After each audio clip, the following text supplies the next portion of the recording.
Greetings and welcome to the broadcast. I'm your host today, Maggie Cavanaugh, and I want to talk to you about stress. And I know that you guys are probably like, oh my gosh, is she ever going to shut up about this topic? I have done several videos on this topic, and each one is a standalone, if you will, because there are stress, good stress, bad stress. Stress can do a lot of things to you physically, but I want to talk to you today about holiday stress because it is already out there. People are already talking about it. They had Christmas trees up in the stores a couple weeks ago. And so I'm like, we need to talk about this. The reason we need to talk about it is because according to the American Association of, or the American Psychological Association, women specifically, now men get under stress too, but women specifically around the holidays, it really is a health risk for you ladies because it talks about 41% of women use food. They use food to just cope with the stress of holidays, and 28% use alcohol. So, your mama's out there, sipping on your wine thinking, oh, I'm just not going to worry about this, when there's some real things that go down at holidays that can create a whole lot of stress for all of us. So one of the things that creates a lot of stress, and I talk to clients about this in premarital counseling because I always ask them, where are you guys going to spend Christmas? And they just look at me like, what does that matter? That's a long way off. Oh, yeah, it matters. All right. Because your mama and your mama both want you at their houses. And when you start to have children, you're going to want to be at your house. So you have to think about these things in advance. You have to plan in advance. I always recommend, maybe you do one Christmas Eve and then you do one Christmas Day and then you alternate. Always compromise and work with your spouse. But the Bible's very clear that if that a man leaves his father and his mother and cleaves to his wife and holds tied to his wife. And so women, a lot of times they get just stressed out thinking like, oh, I got to be at my mom's. I've got to be at my mother-in-law's and got to drag the kids out. And I really just want to stay home and, so forth. So you've got to work out a system that is going to make it easier on you to be able to run your household. Y'all are the CEOs of your household. You get to decide where you go, when you go, and how you go. And automatically people start thinking they're going to get their feelings hurt. You've got to communicate effectively because relationships matter. They really matter. And you don't want the things that you say now to mama or your mother-in-law to affect the rest of it. So make a plan in advance and communicate why it needs to be like this. And there's a lot of different ways you can do that. So like I said, you can alternate back and forth with your families, or you can say, hey, we are available on Christmas Day after 2 p.m. That way you can get up, have your Christmas breakfast, open your gifts with your kids, have your time at home, and then give them a chance, because usually what I hear from a lot of people is that, they feel rushed. They got to get up and they got to be somewhere by 10, 11 o'clock. And you know what's best for you. So you can reduce that by having a plan in place for where you are going to spend the holidays, how much time you're going to spend there, and what your contribution is. You need to know in advance. Am I expected to bring food? If so, you need to plan in advance. I mean, there's just a lot of things that can simplify that. So that's just one of the keys to help you reduce stress. The other thing is to maintain healthy choices. Now, this is a time, like I said, according to the APA, women are going to self-indulge. This is a time of year where it's just going to happen. You're going to eat the pecan pie. You're going to have the cake. You're going to, eat lots of stuffing, whatever it is, right? I mean, it's just part of the holiday season. Me, myself, I'm going on a health journey right here at the holidays. What am I thinking? It's all good because I just got to operate in self-control. But with that being said, we have to make healthy choices, and we have to think about the choice we make today. It affects our tomorrow. So partake, enjoy, have fun, but do not overindulge. Overindulgence of anything is always going to lead to stress and depression. You don't need it. You just don't need it. And then there's the whole, I just want to go back to the relationship thing real quick, because the Lord just reminded me about that so much depends on being peaceable with your family members. Everybody's got an Uncle Joe. And if your name is Joe, I'm not talking about you. Or if you have an Uncle Joe, I'm not talking about him. It's got an Uncle Joe or an Aunt Sally that is either a lush, or they're strung out on drugs, or they're dealing with, an alternative lifestyle you might not agree with. There's a half a dozen different things that can make you uncomfortable about family gatherings. And the reality is you have to stay at peace with all men. It says in the book of Romans, it tells us if it's possible, and it is possible, because you can control your mouth, you can hold your opinions, you can walk in peace for one day so that the Christmas day is peaceable. That much depends on you. Live at peace with all men. Okay. And if anger burst out, or if a conversation goes somewhere south, you remember that a soft answer turns away the wrath. That's in Proverbs. Study the book of Proverbs now to prepare yourself for the holiday season. Okay, so listen, Christmas season is about the birth of Christ, but so much stuff goes on because it triggers so many people, because they're thinking about all of the things either that happened or didn't happen when they were growing up, and they get triggered really easy. So just remember that, remember to be at peace with all men. Remember that a soft answer turns away wrath. And remember that you have got to this is a time to glorify God. And God is not glorified if we have anger, bitterness, resentment, unforgiveness. If you have those things in your life, okay, listen very carefully now. I just lost some viewers here. That's okay. I share this out with your friends because somebody needs this message today. I'm just saying. If you have strife, unforgiveness, all of those things, please deal with them now. Deal with them now. Why wait? It kind of reminds me of, Pharaoh, whenever, Moses was pleading with him, and he's like, tomorrow, right? Why did he want one more night with the frogs, right? What's that, Tasha? Love you, girl. Oh, my hat. Yep. My hair's, I'm having a bad hair day, so I had to do this thing here. I like hats. Hats are fun. Wait, hold on.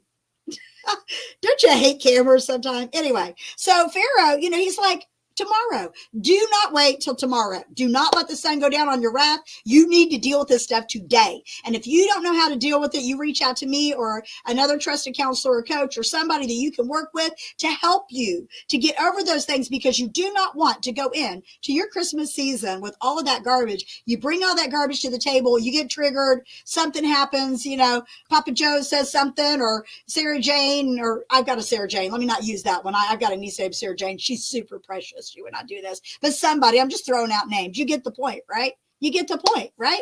So yes, bad hair days, hat. Yes. And Christmas, winter time. I love to wear hats in winter. I get really cold, Tasha. So anyway, I'm sorry. For those of you watching this on Creative Motion, I'm sorry. I'm interacting with my Facebook audience here, and I apologize. I see you. So what are we going to do? We're going to deal with our junk before the holiday seasons. We're going to deal with resentment, bitterness, unforgiveness. We're not going to allow the spirit of strife. We're going to stay at peace with all men, and we're going to practice a soft answer, because we want to have a lessen stress with the relationships. Also, we are going to operate in self-control. We're going to try to not overindulge, partake, but don't overindulge. Another thing you need to release yourself from, another key, I've given you two keys for relationships at Christmas, keys to stay healthy at Christmas, use wisdom, obviously. But the other thing is you want to accept the imperfections. I'm going to say that again. Accept the imperfections. There are some of y'all out there that everything has to be just right. And it's just not going to happen. It's not reality. Not all things all the time work all right. And it's not a big deal if they don't. And if you can get your brain wrapped around the fact that maybe there's going to be clear lights on the tree instead of multicolored at the event you're going to, whatever. I mean, I know that sounds minor, but people get all freaked out.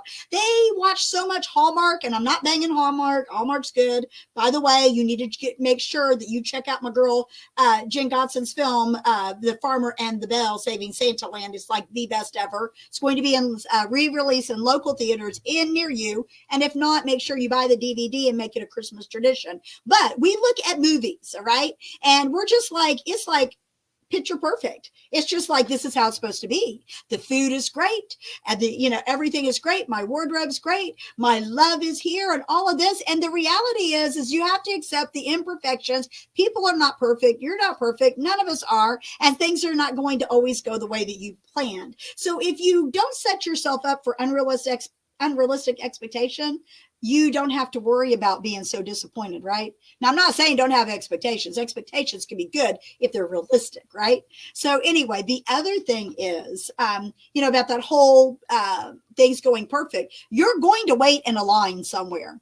And it's a great opportunity to show brotherly and sisterly love to someone there. You can be an encourager, okay?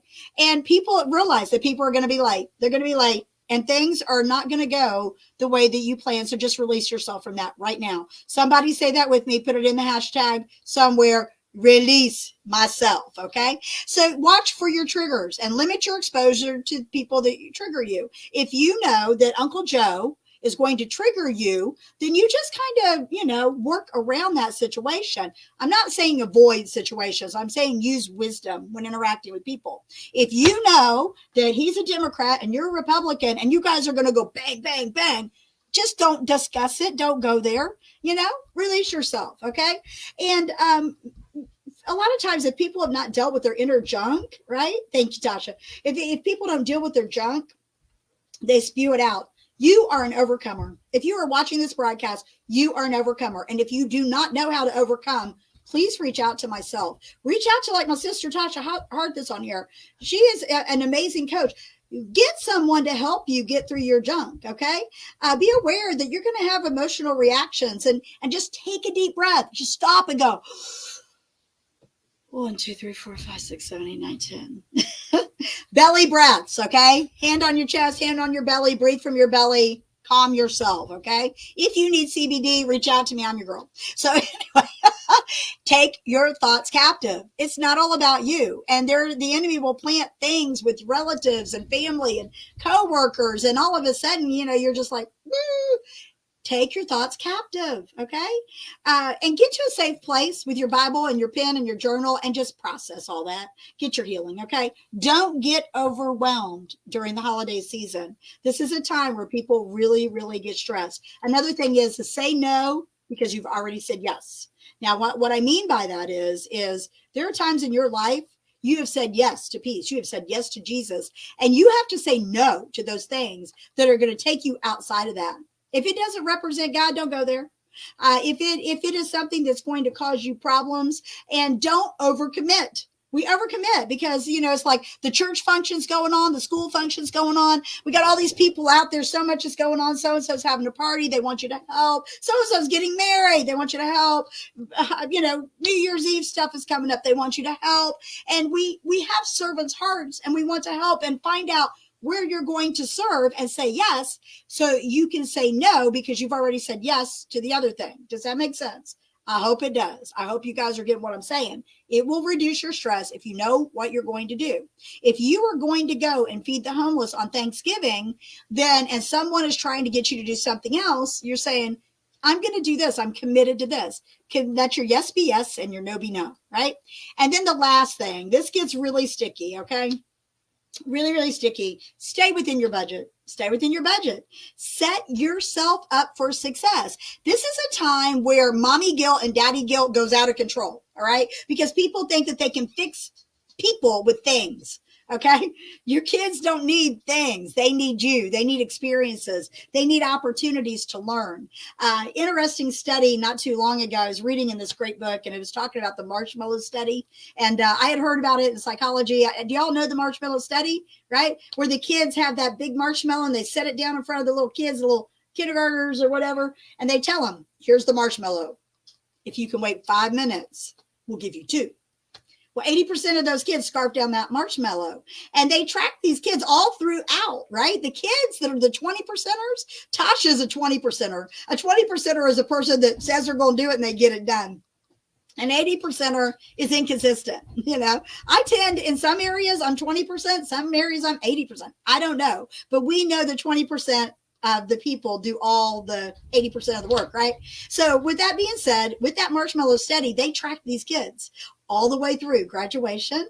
They had higher SAT scores, the 20% that was able to delay that self-gratification of that marshmallow, higher SAT scores. They got into better colleges and so forth, tracked them all into adulthood. They had more fulfilling marriages and less divorce, less issues of addiction and things like that. So why am I telling you about this study? It's because we give our kids so much. They're like taking packages, open it up. Oh, wow, cool. Don't even look at it to the next. I mean, it's just like a speed race to just get all this stuff out. And it's usually centered in us wanting to bless them with the wrong motives. So if you've got mommy guilt, if you got daddy guilt and you think I'm just going to make up for it at Christmas, yeah, I've been gone all the time, working all the time and never paying him attention. So by golly, I'm going to give them a really good Christmas.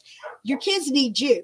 I'm just saying. So I know somebody's going to send me an ugly message, and it's okay. You can send me an ugly message, but it is what it is. You know, something that I adopted with like my grandkids is like something they want, something they need, something to wear, and something to read. So we always got something on, you know, Christmas Eve. It was usually a dress to wear to midnight mass or pajamas to wear for Christmas morning. I mean, that's something that you need, and that's something you can wear. You know, always get your kid a good devotion. If you're wanting them to grow up in the admiration of the Lord, you need to give them spiritual food too. But I will tell you, if you are gifting a non-believer with spiritual food, please give them something nice to go along with it, like a really good gift card or something like that, because when you're trying to show the love of God, you want to make sure that you're balancing that out, because they're looking at that devotional and they're going, oh, here goes the Christians again. No, give them something good. Give them something good and give them a devotion. Maybe give them a gift card inside of it saying, hey, go bless yourself. But here's something that has blessed me, and maybe it'll bless you. I don't know. Just use wisdom with your gift giving. Use a budget and stick to your budget. Be careful of things, because $20 here, $50 there, man, that stuff adds up. And I'll tell you this from experience, okay? I've been a biblical counselor for years, and I've done a whole lot of marriage counseling. It's my sweet spot, especially. And I will see people pull away from counseling around the holidays because they're like, hey, I just can't afford it. I've got to buy Christmas gifts and all that. I get it. Okay. They overspend, they overstress, they get in family relations, they get in fights, and come January, they are getting those credit card debts and there's strife in their household, and they're reaching, can I get on the calendar, Maggie? Can I get on the calendar? You can avoid a lot of this if you would just take the steps. And I just want to kind of go back and reiterate what keys there are. Okay. Key is stay at peace with your family. Deal with anything you've got to deal with before you go get around them, okay? Remember the scripture in Romans that talks about being at peaceable with all men and women, okay? Also, remember that if strife does break out for some reason, that a soft word is going to diffuse that. You cannot fight one spirit with the same spirit. You can't. You can't fight anger with anger. No, you fight anger with peace. You know, you cannot allow strife to be an issue in your family relationship. So that's the number one thing. Plan your what you're going to do and stick to it, and don't let people make you, guilt you, manipulate you into anything outside of that, right? Amen. And then the other thing is make your healthy choices with your nutrition, your drinking, whatever it is you're going to do. Use wisdom. Wisdom is the principal thing. Get in the book of Proverbs right now to study for the holidays. Then you also want to accept the fact that you are going to wait. People are going to tick you off. You're going to be caught in traffic jams, going to see Christmas lights, and things will not go as planned. So release yourself. Release yourself, okay? And walk in your overcoming. Be an overcomer. And if you don't know how to do that, reach out to someone and get some help. And then last but not least, there's another one. Don't overcommit. Don't overcommit. Let your yes be yes and your no be no. And last but not least, stay within your holiday budget. These things will help you to have a very Merry Christmas. Christmas is exactly what that says. Christ Mass. It is about the birth of Christ. It is about the Savior. It is all about that. And it's so commercialized and so much going on out there that we forget that. So make it about Christ. Have a wonderful Christmas. And I know you're going, this is the 1st of November and you're talking about Christmas. Well, I got to get it out there because everybody else is. And everybody else's stress is starting to increase. I don't want to see you all binging. I don't want to see you all drinking, and to numb yourself. If you want to drink, that's between you and the Lord. Don't get drunk. But all of that to be said, I encourage you to take time to de-stress. And I don't know how many more there'll be in these stress series. If you want to know more about stress, I've done a ton of them. You can watch them on Creative Motion Network, or you can go to my YouTube channel. It's Keys to Your Best Life with Maggie Cavanaugh. I would love for you to subscribe to my channel, and I pray that you guys have an amazing, blessed day. See you later. Bye.